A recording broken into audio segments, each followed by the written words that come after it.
Libertação. Sexto livro da coleção A Vida no Mundo Espiritual. Ditado pelo espírito André Luiz e psicografado pelo médium brasileiro Francisco Cândido Xavier.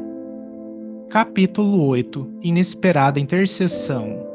A sala em que fomos recebidos pelo sacerdote Gregório semelhava-se a estranho santuário, cuja luz interior se alimentava de tochas ardentes.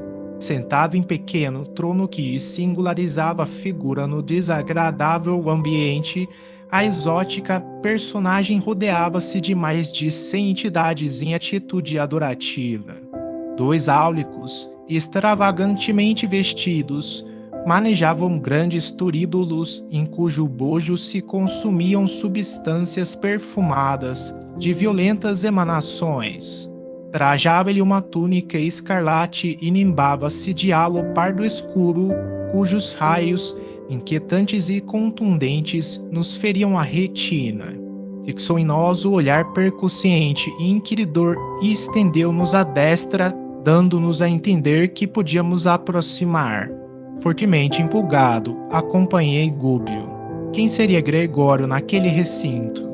Um chefe tirânico ou um ídolo vivo, saturado de misterioso poder? 12 criaturas, ladendo o dourado assento, ajoelhavam-se humildes, atentas às ordens que emanassem da boca. Com um simples gesto determinou o regime sigiloso para a conversação que entabularia conosco, porque, em alguns segundos, o recinto se esvaziou de quantos dentro dele se achavam estranhos à nossa presença. Compreendi que cogitaríamos de grave assunto e fitei nosso orientador para copiar-lhe os movimentos. Rúbio, seguido por Eloy e por mim, a reduzida distância, acercou-se do anfitrião que o contemplava de fisionomia rude, passando, de minha parte, a espreitar o esforço de nosso instrutor para contornar os obstáculos do momento, de modo a não classificar-se por mentiroso à face da própria consciência. Cumprimentou Gregório, exibindo fingida complacência, e falou: "Lembra-te de que sou juiz, mandatário do governo forte aqui estabelecido. Não deves, pois, faltar à verdade." Decorrida a pequena pausa, acrescentou: "Em nosso primeiro encontro, enunciaste um nome." "Sim," respondeu Gúbio, sereno, o de uma benfeitora. "Repete-o," ordenou o sacerdote, imperativo. "Matilde." O semblante de Gregório fez-se sombrio e angustiado. Dir-se-ia recebera naquele instante tremenda punhalada invisível. Dissimulou, no entanto, dura impassibilidade e, com a firmeza de um administrador orgulhoso e torturado, inquiriu: "Tende comum comigo semelhante criatura?" Nosso orientador redarguiu, sem afetação: "Asseverou-nos querer-te com desvelado amor materno." "Evidente engano," aduziu Gregório, ferino. "Minha mãe separou-se de mim há alguns séculos. Ao demais, ainda que me interessasse tal reencontro, estamos fundamentalmente divorciados um do outro. Ela serve ao cordeiro, eu sirvo aos dragões, que são espíritos caídos no mal desde eras primevas da criação planetária e que operam em zonas inferiores da vida, personificando líderes de rebelião, ódio, vaidade e egoísmo. Não são, todavia, demônios eternos, porque individualmente se transformam para o bem no curso dos séculos, qual acontece aos próprios homens." Aquela particularidade da palestra bastava para que minha curiosidade explodisse indômita. Quem seriam os dragões a que se reportava? Gênios satânicos da lenda de todos os tempos? Espíritos caídos no caminho evolucionário, de inteligência voltada contra os princípios salutares e redentores do Cristo, que todos veneramos na condição do Cordeiro de Deus? Sem dúvida, não me equivocava. No entanto, Rúbio lançou-me significativo olhar, certamente depois de sondar-me em silêncio, a perquisição íntima convidando-me, sem palavras, a selar os lábios entreabertos de assombro. Indiscutivelmente, aquele instante não comportava a conversação de um aprendiz e devia destinar-se às manifestações conscientes e seguras de um mestre.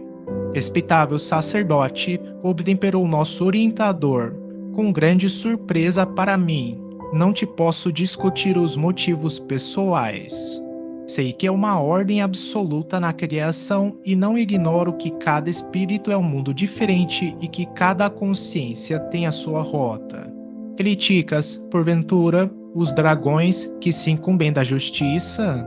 Perguntou Gregório duramente. Quem sou para julgar?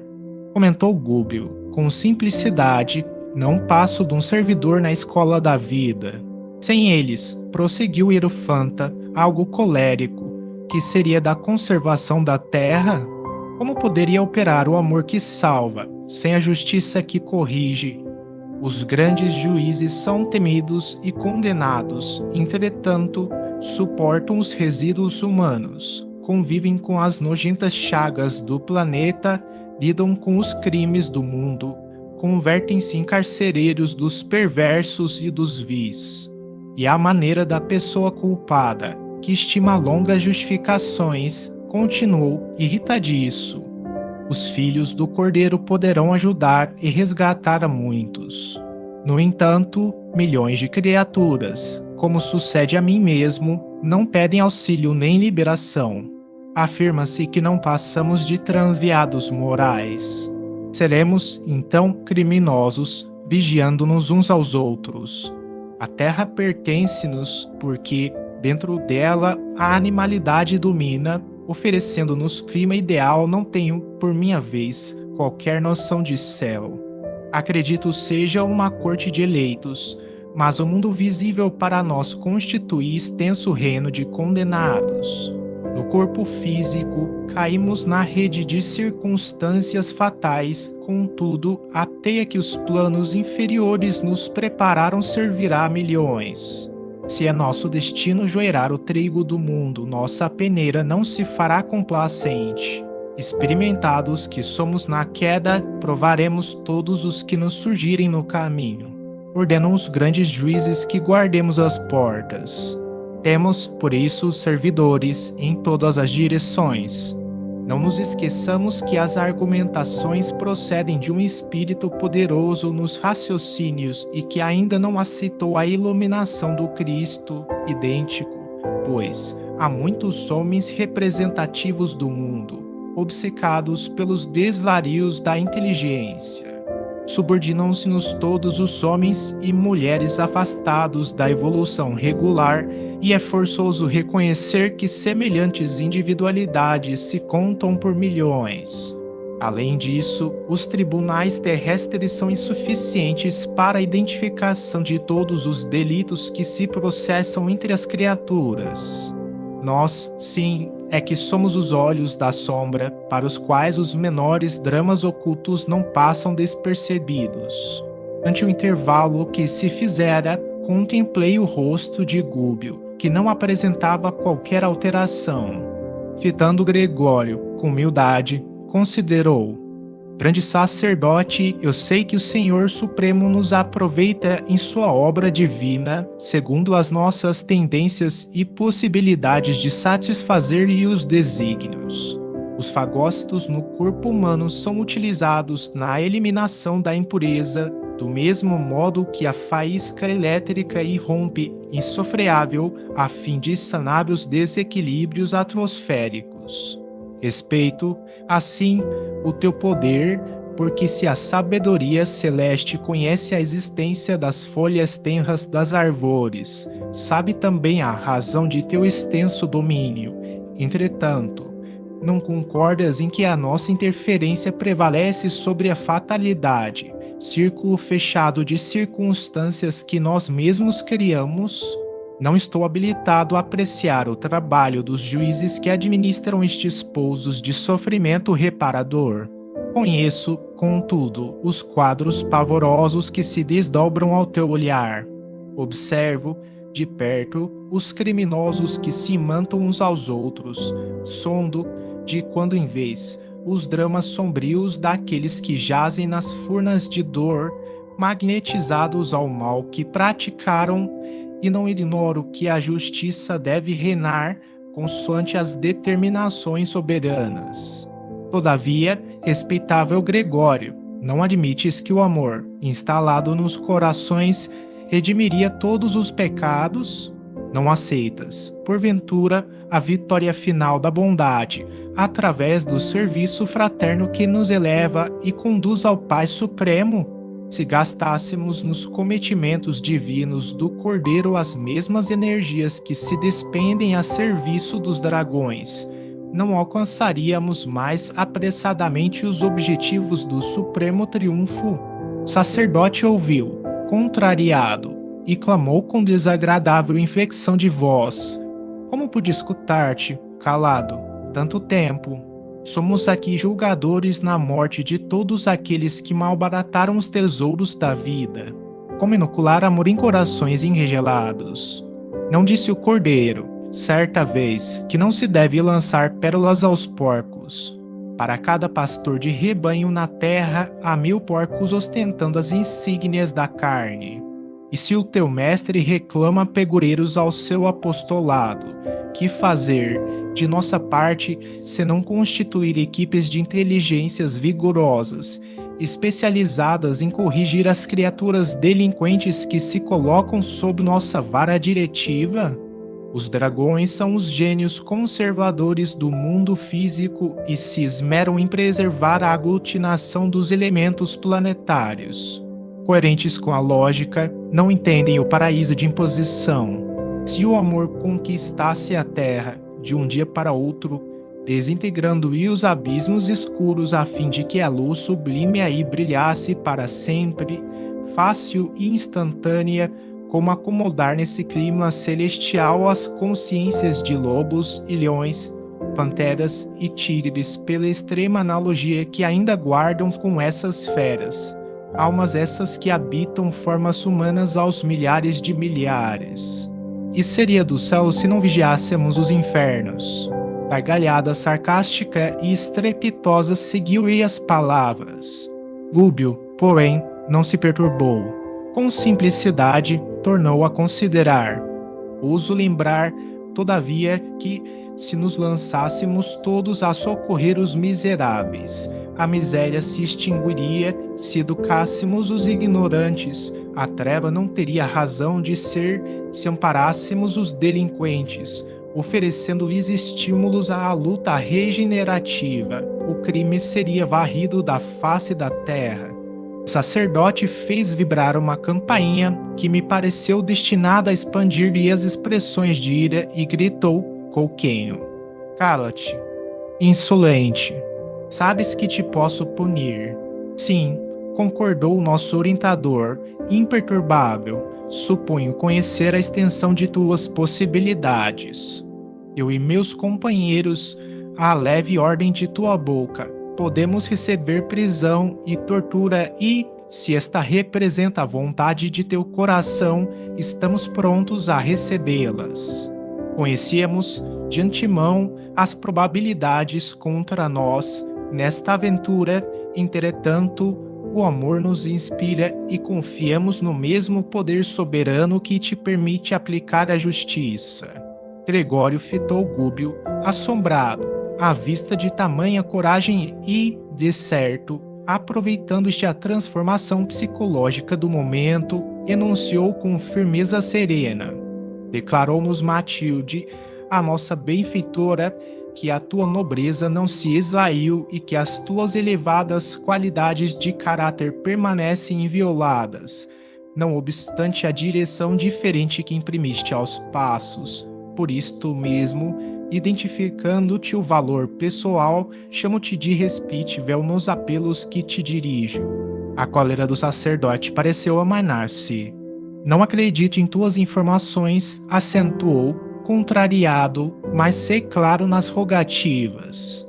Não disponho de tempo para falas inúteis. Venerável Gregório, pediu nosso instrutor, humilde, serei breve. Ouve-me com tolerância e bondade. Não ignoras que tua mãe espiritual jamais se esqueceria de Margarida, ameaçada atualmente de loucura e morte, sem razão de ser. Escutando o informe, o hierofante modificou-se visivelmente, expressando na fisionomia inquietação indisfarçável. A estranha auréola que lhe revestia a fronte revelou tonalidades mais escuras. Dureza singular transpareceu-lhe nos olhos felinos e os lábios se lhe contraíram num neto de infinita amargura. Tive a ideia de que ele nos fulminaria se pudesse, mas conteve-se imóvel apesar da expressão agressiva e rude. Não desconheces que Matilde possui na tua companheira de outras eras uma pupila muito amada ao coração. As preces dessa torturada filha espiritual atingem-lhe a alma abnegada e luminosa. Gregório, Margarida empenha-se em viver no corpo, faminta de redenção. Aspirações renovadoras banharam-lhe a meninice e, agora que o casamento, em plena juventude, lhe revigoriza as esperanças, deseja demorar-se no campo de luta benéfica de modo a ressarcir o passado culposo. Certamente, fortes razões te obrigam a constrangê-lo ao retorno, porque lhe armaste caprichoso caminho de morte. Não te reprovo, nem te acuso, pois nada sou. E ainda que o Senhor me conferisse algum alto encargo representativo, não me competiria julgar-te, senão depois de haver vivido a tua própria tragédia, experimentando as tuas próprias dores.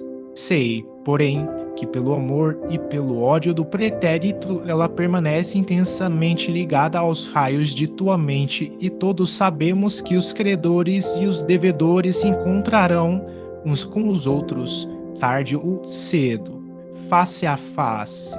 Entretanto, a atual existência dela envolve largo serviço salvador. Desposou o antigo associado de luta evolutiva que te não é estranho ao coração e reinará maternalmente, num lar em que devotados benfeitores organizarão um formoso ministério de trabalho iluminativo. Espíritos amigos da verdade e do bem se preparam a receber-lhe a ternura materna, quais flores abençoadas pelo orvalho celeste em caminho de preciosa frutificação. Venho rogar-te, pois, seja suavizada a vindita cruel.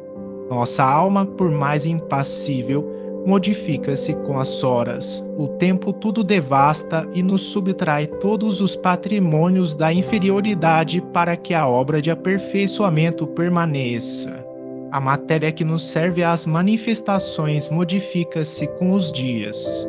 E, por mais invencíveis que fossem os poderosos juízes aos quais obedeces, não ultrapassariam eles, de nenhum modo, a autoridade soberana do Todo Misericordioso que lhes permite agir em nome da corrigenda, afeiçoando-lhes a tarefa ao bem comum.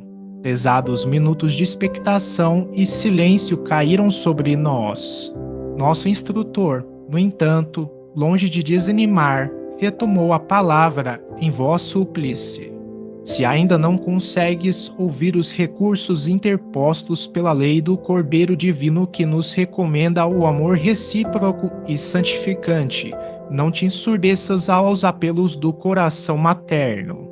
Ajuda-nos a liberar Margarida, salvando-a da destrutiva perseguição. Não se faz imperioso o teu concurso pessoal. Bastar-nos a tua indiferença, a fim de que nos orientemos com a precisa liberdade. O hierofante riu-se, contrafeito, e acrescentou: observo que conheces a justiça. Sim, concordou Gúbio, melancólico. O anfitrião, contudo, falou sem rebuços. Quem lavra sentenças despreza a renúncia. Entre os que defendem a ordem, o perdão é desconhecido. Determinavam os legisladores da Bíblia que os arestos se baseassem no princípio da troca, olho por olho e dente por dente. E já que te mostras tão bem informado acerca de Margarida, poderás, em sã consciência, suprimir as razões que me compelem a decretar-lhe a morte. Não discuto os motivos que te conduzem, exclamou o nosso orientador, entre aflito e entristecido. Todavia, ouso insistir na súplica fraterna. Auxilia-nos a conservar aquela existência valiosa e frutífera, ajudando-nos, quem sabe, talvez, pelos braços carinhosos da vítima de hoje poderias, tu mesmo, voltar ao banho lustral da experiência humana, renovando caminhos para glorioso futuro. Qualquer ideia de volta à carne me é intolerável, gritou Gregório, contrafeito. Sabemos, grande sacerdote, continuou Gúbio, muito calmo, que sem a tua permissão, em vista dos laços que Margarida criou com a tua mente poderosa e ativa, ser-nos-ia difícil qualquer atividade libertadora. Promete-nos independência de ação. Não te pedimos sustar a sentença, nem pretendemos inocentar Margarida. Quem assume compromissos diante das leis eternas é obrigado a encará-los, de frente, agora ou mais tarde, para resgate justo. Rogar-te-emos, contudo, adiamento na execução de teus propósitos.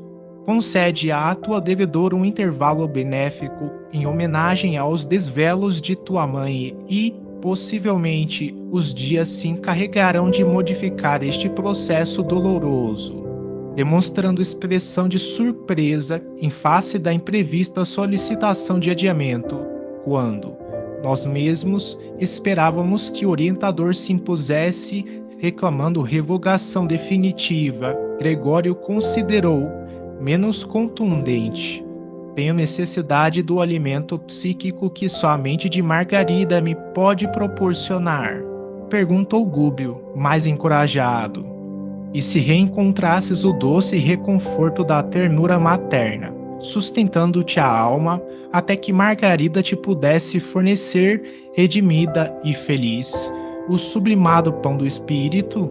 O sacerdote levantou-se pela primeira vez e clamou: não creio. E se propuséssemos semelhante bênção em troca de tua neutralidade ante o nosso esforço de salvação? Permitir-nos-ias agir concomitantemente com os servidores que te obedecem às ordens. Não os inclinarias contra nós e deixar-nos-ias ombrear com eles, tentando a restauração? Tempo, dessa forma, daria o último retoque em tuas decisões. Gregório refletiu alguns instantes e redarguiu: é muito tarde. Por quê? Indagou nosso instrutor, inquieto. O caso de Margarida, esclareceu o hierofante em tom significativo, está definitivamente entregue a uma falange de 60 servidores de meu serviço, sob a chefia de duro perseguidor que lhe odeia a família. A solução cabal poderia ter sido alcançada em poucas horas, mas não desejo que ela me volte às mãos com a revolta de vítima em cuja fonte interior só me fosse possível recolher as águas turvas do desespero e do fel. Será torturada como me torturou em outra época, padecerá humilhações sem nome e desejará a morte como valioso bem. Atingida a rendição pelo sofrimento dilacerante, a mente dela me receberá por benfeitor, amoroso e providencial, envolvendo-me nas emissões de carinho que, há muitos anos, venho esperando. Seria infrutífera qualquer tentativa liberatória. Os raciocínios dela vão sendo conturbados, pouco a pouco, e o trabalho de imantação para a morte estão quase terminados. O nosso dirigente, no entanto, não se deu por vencido e insistiu: e se nos confundíssemos com a tua falange, tentando o serviço a que nos propomos, compareceríamos junto à enferma como amigos teus e, sem te desrespeitarmos a autoridade, procuraríamos a execução do programa que nos trouxe até aqui, testemunhando a humildade e o amor que o Cordeiro nos ensina. Gregório pensava, maduramente, em silêncio, mas Gúbio prosseguia com simplicidade e firmeza. Concede, dá-nos tua palavra de sacerdote. Lembra-te de que, um dia, ainda que não creias, enfrentarás, de novo, o olhar de tua mãe.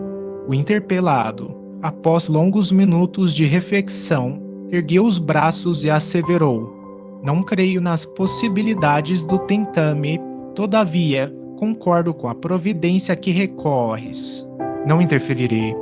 Em seguida, tilintando a campainha de modo particular, determinou que os auxiliares se reaproximassem. Como que semi-vencido na batalha em que se empenhara com a própria consciência, invocou a presença de um certo Timão, que nos surgiu pela frente, surpreendendo-nos com seu semblante de carrasco. Dirigiu-lhe a palavra, indagando pelo andamento do caso Margarida, ao que o preposto informou estar o processo de alienação mental quase pronto.